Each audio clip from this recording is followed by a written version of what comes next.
9 میں ارشاد فرمایا، اہل ایمان کا ذکر کیا جو ایمان قبول کرتے ہیں،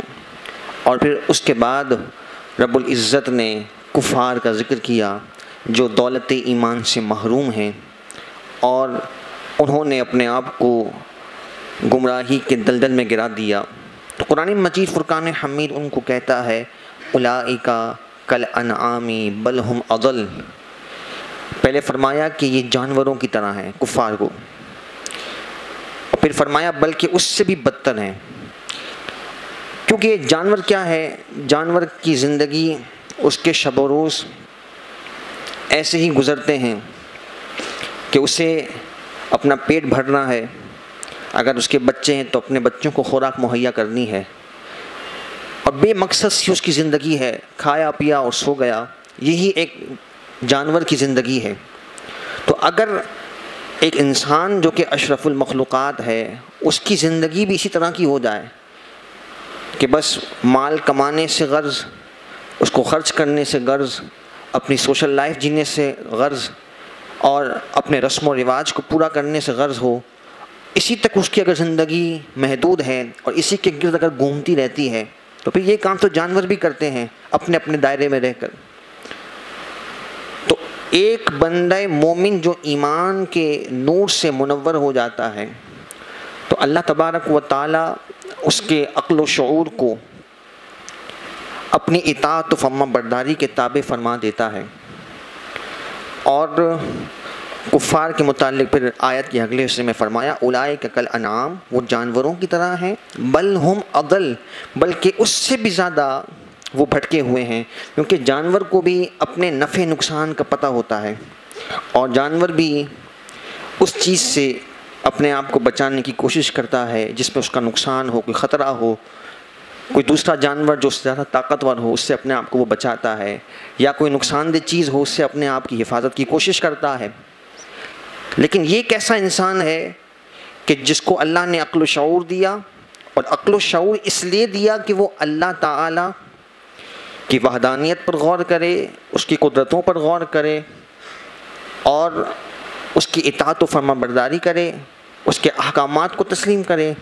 لیکن یہ کیسا بدبختی میں اتر آیا کہ اس نے اپنے نفع کو چھوڑ کر اس رب عز و جل کے مقابل وہ آ گیا اور اس کے احکامات کی خلاف ورزی کھلے عام کرنے لگا اور اللہ تعالیٰ کے حکم کو پس پش ڈال دیا، اور رب عز و جل کی قدرتوں، اس کی شان، اس کی عظمتوں اور اس کی بلندیوں کو وہ اپنی چھوٹی سی عقل میں پرکھنے لگا، اور اپنی عقل سے وہ اللہ رب العالمین کے مقابل آ گیا، وہی عقل جو اللہ تعالیٰ ہی نے اسے عطا کی تھی، اور یہ عقل اس لیے تھی کہ وہ اپنے ایمان کی تقویت کا اس کو سبب بناتا، لیکن اس نے اس عقل کو غلط سمت چلانا شروع کیا اور اللہ تعالیٰ کی خلاف ورزی کرنا شروع کر دی اور رب العالمین کے مقابل آ گیا۔ تو یہ ہے فرق ایک کافر اور مومن کی زندگی کا، جس کو قرآن مجید فرقان حمید نے ان آیات میں واضح فرمایا۔ اور پھر جب انسان اہل ایمان ہو، ایمان کے نور سے منور ہو جائے تو اللہ تعالیٰ اس سے دنیا میں بھی پاکیزہ زندگی عطا فرماتا ہے۔ ایک مومن کی زندگی کو انسان پرکھے،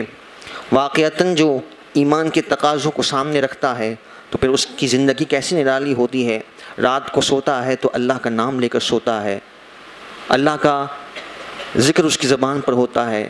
اگر ہم ان چیزوں سے محروم ہیں تو ہمیں اپنی اصلاح کی ضرورت ہے، لیکن بندہ مومن کی صفات تو یہی ہیں جو احادیث میں اس کو ڈھنگ سکھایا گیا، قرآن آیات میں جو اس کو طرز عمل سکھایا گیا کہ مومن جب رات کو سوتا ہے تب بھی اللہ کا نام اس کی زبان پر ہوتا ہے۔ احادیث میں اس کو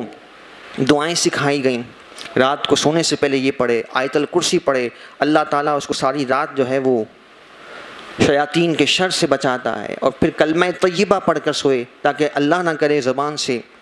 کوئی کلمہ ایسا سرزد ہو گیا ہو کہ جس سے ایمان ضائع ہو گیا ہو تو وہ اپنے ایمان کی تجدید کر کے سوئے، کہیں ایسا نہ ہو کہ یہ سوئے اور پھر دوبارہ اٹھ نہ سکے۔ تو یہ اسلامی آداب و طرز عمل ہیں کہ رات کو سو رہا ہے تو اس فکر میں سو رہا ہے کہ صبح مجھے اللہ تعالیٰ کے حضور نماز فجر کے لیے حاضر ہونا ہے، تو اس فکر میں وہ سو رہا ہے، اس پریشانی میں ہے کہ کہیں ایسا نہ ہو کہ غفلت کی وجہ سے میری نماز خراب ہو جائے، میری جماعت چھوٹ جائے۔ تو اس فکر میں جب وہ سو رہا ہے تو اس کی رات کتنی حسین ہو گئی۔ پھر صبح اٹھتے ہی اس نے اللہ تعالیٰ کا ذکر کیا، اللہ تعالیٰ کی حمد کی، الحمدللہ الذی احیانا بعد ما اماتنا والیہ النشور۔ یہ ایمان کی برکات ہیں کہ جو شب و روز ایک بندہ مومن کے ساتھ وابستہ ہے، کہ اٹھتے ہی اس نے اللہ تعالیٰ کی حمد کی کہ اس نے یہ فضل کیا، اگر وہ چاہتا تو میں اٹھ نہ سکتا، اور اسی نیند کی کیفیت میں جس کو موت کی بہن کہا گیا، اسی نیند کی کیفیت میں کتنے ایسے ہوتے ہیں جو سوتے ہیں دوبارہ نہیں اٹھ پاتے۔ اور یہ بھی روایات میں ملتا ہے کہ انسان کی روح پرواز کر جاتی ہے جب وہ سویا ہوا ہوتا ہے، اور پھر جب وہ بیدار ہوتا ہے تو دوبارہ اس کے جسم میں داخل ہوتی ہے۔ تو یہ سارے مراحل، اور پھر اللہ تعالیٰ کی حمد کرتے ہوئے، اس کی تسبیح کرتے ہوئے، نماز کی ادائیگی کر کے وہ اللہ تعالیٰ کے ذکر سے، اس کی عبادت سے اپنے دن کا آغاز کرتا ہے۔ اور پھر حدیث میں اس کو فرمایا گیا کہ وہ سورہ یاسین کی تلاوت کرے۔ سورہ یاسین کی تلاوت دن کے آغاز میں کر کے، وہ حدیث مبارکہ کا مضمون یہ ہے کہ جو صبح دن کے آغاز میں اللہ تبارک و تعالیٰ کی کلام کی اس پیاری سورہ مبارکہ کو پڑھتا ہے، اللہ تعالیٰ دن بھر کے اس کے کاموں کو آسان فرما دیتا ہے۔ پھر وہ کسب معاش کے لیے اپنے گھر سے نکلتا ہے، یہ بھی اگر اللہ تعالیٰ کی اطاعت و فرما برداری کے مطابق ہے تو یہ بھی اس کے لیے عبادت ہے۔ پھر اپنے وہ گھر والوں کی کفالت کا اہتمام کرتا ہے، یہ بھی عبادت ہے۔ پھر گھر والوں کے ساتھ وہ حقوق کی ادائیگی کا معاملہ کرتا ہے، چاہے اس کے والدین ہو، اس کی اولاد ہو، اس کے اہل خانہ ہو، تو ان کے ساتھ بھی جو حسن سلوک کر رہا ہے، جو خیر کا معاملہ کر رہا ہے، یہ بھی اس کے لیے عبادت بن گیا۔ قدم قدم پر ثواب ہی ثواب، نیکیاں ہی نیکیاں ہیں۔ پھر یہی بندہ مومن، یہ ساری ایمان کی برکات ہے۔ کافر اس سے محروم ہے۔ اللہ تعالیٰ نے احادیث طیبہ کا مضمون ہے کہ کافر کے ساتھ یہ معاملہ فرمایا کہ اگر دنیا میں وہ کوئی اچھائی کرتا بھی ہے تو اس کی اچھائی کا صلہ اسے اس کی زندگی میں ہی دے دیا جاتا ہے۔ لیکن یہ ایمان کی برکات ہیں کہ بندہ مومن دنیا میں بھی اس کی برکات حاصل کر رہا ہے، جیسا کہ حدیث مبارکہ میں فرمایا گیا کہ جو یہ چاہتا ہو کہ اس کے رزق میں کشادگی کر دی جائے تو وہ صلہ رحمی کرے۔ اور ایک روایت میں یہ فرمایا گیا کہ جو یہ چاہتا ہو کہ اس کے رزق میں کشادگی کر دی جائے تو اپنے والدین کا احترام کرے، ان کا ادب کرے۔ پہلی حدیث میں عمومی طور پر تمام رشتہ داروں کے ساتھ حسن سلوک، صلہ رحمی، اور تمام مسلمانوں کے ساتھ، اور دوسری حدیث مبارکہ میں خاص والدین کے ساتھ۔ تو یہ زندگی کے وہ شب و روز کے وہ جہاں اپنے ذاتی قرابت داروں اور رشتہ داروں کے ساتھ حسن سلوک کر رہا ہے، اس پر بھی اسے اجر و ثواب مل رہا ہے۔ پھر وہ معاشرے میں جاتا ہے، اگر کوئی اسے تنگ دست نظر آتا ہے، کوئی مجبور شخص نظر آتا ہے، اس کی معاونت کر دیتا ہے، اس کی مدد کر دیتا ہے، اس کے زندگی کے شب و روز میں اس کا معاون بن جاتا ہے، اس کے لیے آسانی پیدا کرنے والا بن جاتا ہے، تو اللہ تعالیٰ اس پر بھی اسے ثواب عطا فرماتا ہے۔ پھر تجارتی لین دین کرتا ہے، اس پر بھی اللہ تعالیٰ اسے ثواب عطا فرماتا ہے۔ کیسا ثواب ہے کہ حدیث مبارکہ میں نبی پاک علیہ السلام نے فرمایا کہ ایسا تاجر کہ جو اللہ تعالیٰ کے حکم کے مطابق تجارت کرتا ہے، اس کے احکامات کی پیروی کرتے ہوئے وہ تجارتی لین دین کرتا ہے، تو کل بروز قیامت وہ انبیاء اور صدیقین کے قرب میں ہوگا۔ تو تجارت کرنا کہیں بھی اسلام میں یہ منع نہیں ہے، کہیں اسلام ہمیں اس سے نہیں روکتا، اور نہ یہ اسلام کے متضاد ہے۔ ہاں وہ طریقہ کہ جو اللہ کو ناراض کر کے اگر کسب معاش کا اختیار کیا گیا تو وہ اللہ تعالیٰ کی ناراضگی کا سبب ہے۔ پھر اس کے بعد وہ دیگر عبادات میں مشغول ہوتا ہے اور اپنے شب و روز کو اسی خوبصورتی کے ساتھ گزارتا ہے، اور اس میں جہاں وہ صدقہ و خیرات کے ذریعے سے اپنے مسلمان بھائیوں کی مدد کرتا ہے تو وہ بھی اس کے لیے دنیا میں برکت کا، نعمت کا اور اللہ تعالیٰ کی طرف سے اضافے کا سبب اور ذریعہ بنتا ہے، اور وہ اللہ تعالیٰ کی جانب سے اخروی ثواب سے بھی بہرہ مند ہوتا ہے۔ تو یہ دنیا میں جو اس کے مالی لین دین ہیں وہ بھی اس کے لیے برکت اور اضافے کا سبب ہیں، آخرت میں ثواب کے حصول کا ذریعہ ہے۔ تو یہ ایمان کی برکات ہیں۔ اور پھر یہ بندہ مومن اللہ تبارک و تعالیٰ کی طرف رجوع کرتا ہے، اور کوئی غلطیاں، کوئی گناہ اس سے سرزد ہو گئے تو اللہ تعالیٰ اس کے گناہوں کو معاف بھی فرماتا ہے، اور پھر ساری یہ برکات اس کی زندگی میں اس کی پاکیزگی کی صورت ہو، طہارت کی صورت ہو، اس کی نفاست کی صورت ہو، یہ ساری کی ساری اس کی زندگی میں اس کی ایمان کی برکات شامل ہیں۔ اور پھر جب وہ انتقال کر جاتا ہے، اصل جو ایمان کی برکات کا ظہور ہے وہ مرنے کے بعد ہے، اور جب انسان کی آنکھ بند ہوگی، اور نبی پاک علیہ الصلوۃ والسلام نے فرمایا انما الاعمال بالخواتیم کہ اعمال کا دار و مدار خاتمے پر ہے، اگر خاتمہ درست ہے، ایمان پر خاتمہ ہے، تو پھر بندہ چاہے کتنا ہی گناہ گار کیوں نہ ہو، اللہ تعالیٰ چاہے تو اپنے فضل سے اس کو معاف کر دے اور سارے گناہ اس کے درگزر کر دے۔ کوئی ایسا عمل اس کا اللہ تعالیٰ کی بارگاہ میں مقبول ہو جائے جو اس کے وہم و گمان میں بھی نہ ہو، اور اللہ تعالیٰ کی بارگاہ میں وہ عمل مقبول ہو گیا۔ امام غزالی رحمۃ اللہ تعالیٰ علیہ کے حوالے سے ملتا ہے، آپ بہت بڑے اللہ کے نیک بندے ہیں، اولیاء اللہ میں آپ کا شمار ہے، کئی کتابوں کے آپ مصنف ہیں، علم حدیث پر، علم تفسیر پر، تصوف پر کئی کتب آپ کی موجود ہیں، لیکن آپ سے انتقال کے بعد خواب میں کسی نے پوچھا کہ آپ کے ساتھ اللہ رب العزت نے کیا معاملہ فرمایا، تو آپ نے ارشاد فرمایا کہ ایک طرف جو میں نے اپنی زندگی دین کے کاموں میں، خیر کے کاموں میں صرف کی وہ ہے، لیکن اللہ تعالیٰ کی بارگاہ میں جو بات میری نجات کا سبب بنی وہ وجہ یہ تھی کہ ایک مرتبہ میں کتاب تحریر کر رہا تھا، قلم سے لکھ رہا تھا، اور میرے قلم پر ایک مکھی آ کر بیٹھ گئی اور میرے قلم کی سیاہی کو چوسنے لگی، تو ایک لمحے کے لیے مجھے خیال آیا کہ میں کچھ لمحات توقف کر لیتا ہوں، یہ اپنی پیاس بجھا لے پھر اڑ جائے گی۔ کہتے ہیں بس یہ بات میرے خیال میں آئی اور میں چند لمحات لکھتے لکھتے رک گیا، اللہ تعالیٰ کی بارگاہ میں یہ عمل مقبول ہو گیا، میری بخشش و مغفرت کر دی گئی۔ اب آپ بظاہر نہیں کہ اتنے بڑے پائے کے مفسر ہیں، محدث ہیں، ان کے تمام کار خیر کا انعام اللہ انہیں ضرور عطا فرمائے گا، لیکن جو بات اللہ تعالیٰ کی بارگاہ میں مقبول ہو گئی بظاہر تھوڑا سا عمل ہے۔ تو اس لیے نبی کریم صلی اللہ تعالیٰ علیہ وآلہ وسلم کی حدیث مبارکہ ہے لا تحقرن من المعروف شیئا او کما قال علیہ الصلوۃ والسلام، حضور نے فرمایا کہ نیکیوں میں سے کسی کام کو معمولی نہ سمجھو،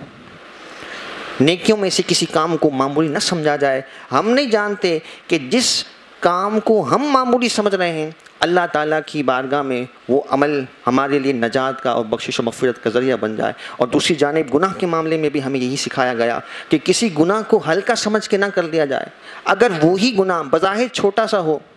لیکن اگر اللہ رب العالمین کی ناراضگی کا سبب بن گیا تو بڑے بڑے گناہوں پر وہ حاوی ہو جائے گا اور انسان کی ہلاکت و بربادی کا سبب بن جاتا ہے۔ اور پھر جب یہ اہل ایمان کا نور اپنے سینے میں لیے دنیا سے رخصت ہوتا ہے تو پھر قبر میں جاتے ہی رب العالمین کی طرف سے اس کے لیے انعامات و اکرامات کا سلسلہ ہے، اس کی قبر کو جنت کے باغوں میں سے ایک باغ بنا دیا جاتا ہے، اس کے لباس کو جنتی لباس سے تبدیل کر دیا جاتا ہے۔ وہ خوش نصیب کہ جو ایمان کا نور لے کر اور رب عز و جل کی اطاعت و فرما برداری کا نور لے کر دنیا سے رخصت ہو گیا۔ اب اس کا دوسرا جو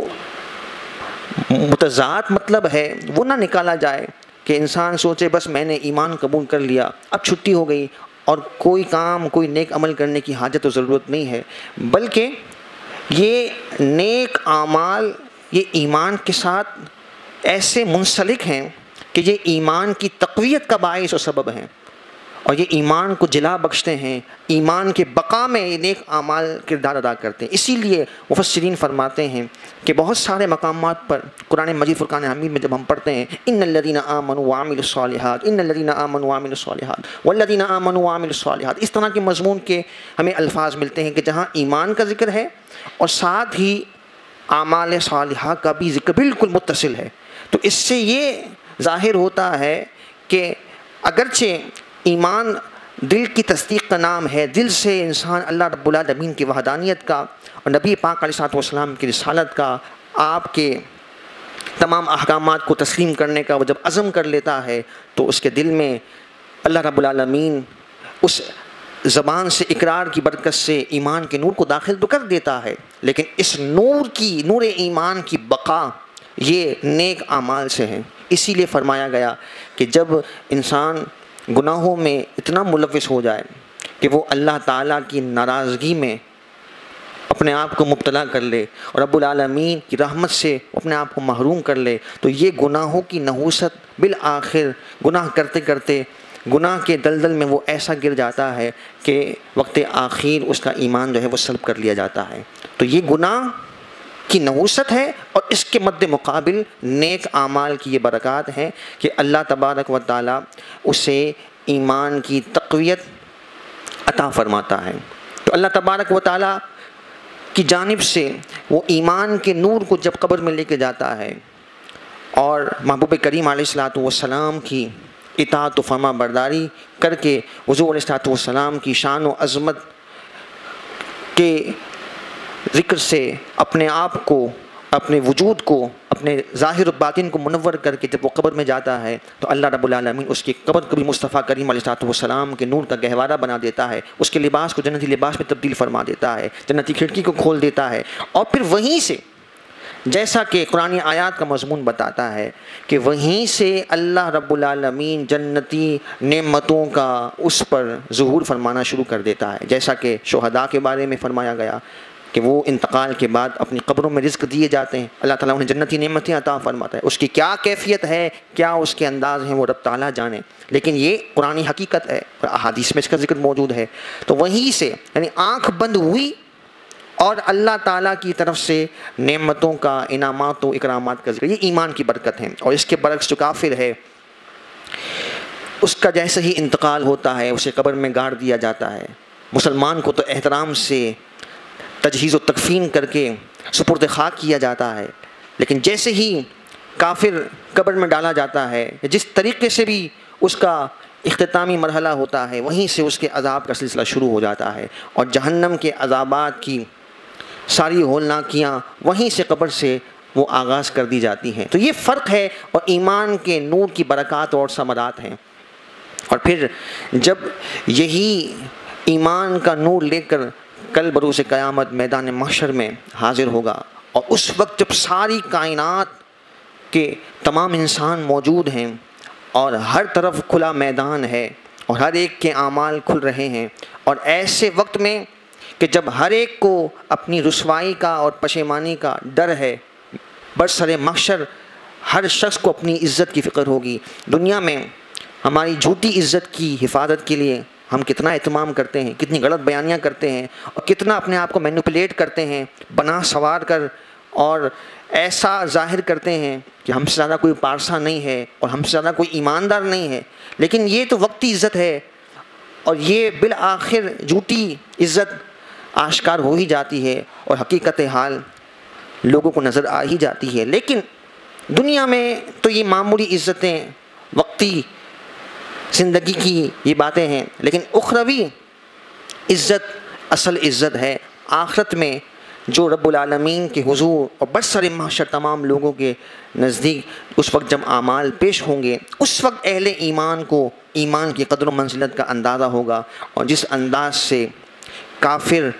رسوا کیے جائیں گے، انہیں ہلاک و برباد ہوتا دیکھ کر پھر اہل ایمان کو اصل ایمان کی قدر و منزلت کا اندازہ ہوگا، اور پھر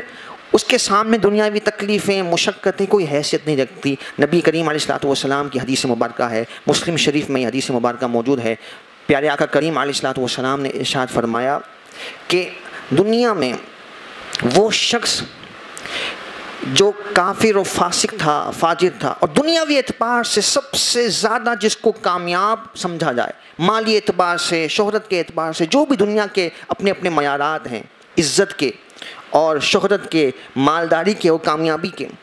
وہ سارے جمع کر دیے جائیں تو حضور نبی کریم علیہ السلام فرماتے ہیں کہ سب سے زیادہ جو آسائش میں دنیا میں شخص تھا وہ کافر اور فاسق۔ قیامت میں صرف جہنم میں اس کو ایک غوطہ دیا جائے گا، اور پھر اس سے پوچھا جائے گا کہ یہ بتا کیا تو نے کبھی کوئی خوشی دیکھی ہے؟ تو قسم اٹھا کر کہے گا میں نے کبھی کوئی خوشی دیکھی ہی نہیں ہے،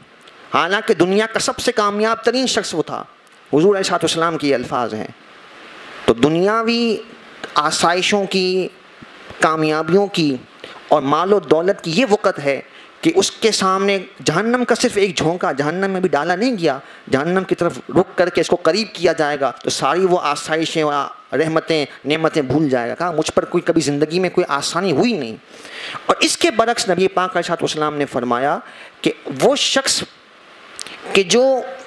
دنیا کا سب سے مشقت ترین زندگی گزارنے والا شخص ہے، جس نے آزمائشوں میں، تکالیف میں، بیماریوں میں، مالی تنگ دستیوں میں اپنی زندگی کو گزارا، لیکن ایمان کا نور اور اللہ کی اطاعت و فرما برداری کا نور اپنے ساتھ قبر میں لے کے گیا اور حشر میں پہنچا، تو اللہ تبارک و تعالیٰ صرف جہنم کا ایک جھونکا اس کو کھلائے گا، وہ کہے گا کبھی مجھے کوئی تکلیف پہنچی ہی نہیں ہے۔ تو یہ ایمان کی برکت ہے کہ ساری تکلیفیں دنیا کی ان کی آخرت کے انعام و اکرام کے سامنے کوئی حیثیت نہیں ہے، اور دنیا کی ساری آسائشیں ہوں، ساری نعمتیں موجود ہوں، ساری سہولتیں موجود ہوں، اور جس کو ہم کامیابیاں سمجھتے ساری کامیابیاں وہ میسر ہوں، لیکن اگر رب ناراض ہے، اللہ رب العالمین کی جانب سے اگر وہ دھتکار دیا گیا اور محروم ہو گیا، الیاذ باللہ کفر پر اس کا خاتمہ ہوا، تو وہ ساری کی ساری نعمتوں کی آخرت کے عذاب کے سامنے کوئی حیثیت نہیں ہے۔ اللہ تبارک و تعالی ہمیں ایمان کی سلامتی نصیب فرمائے اور رب عز و جل کی نافرمانی سے، ناراضگی سے ہمیں محفوظ فرمائے۔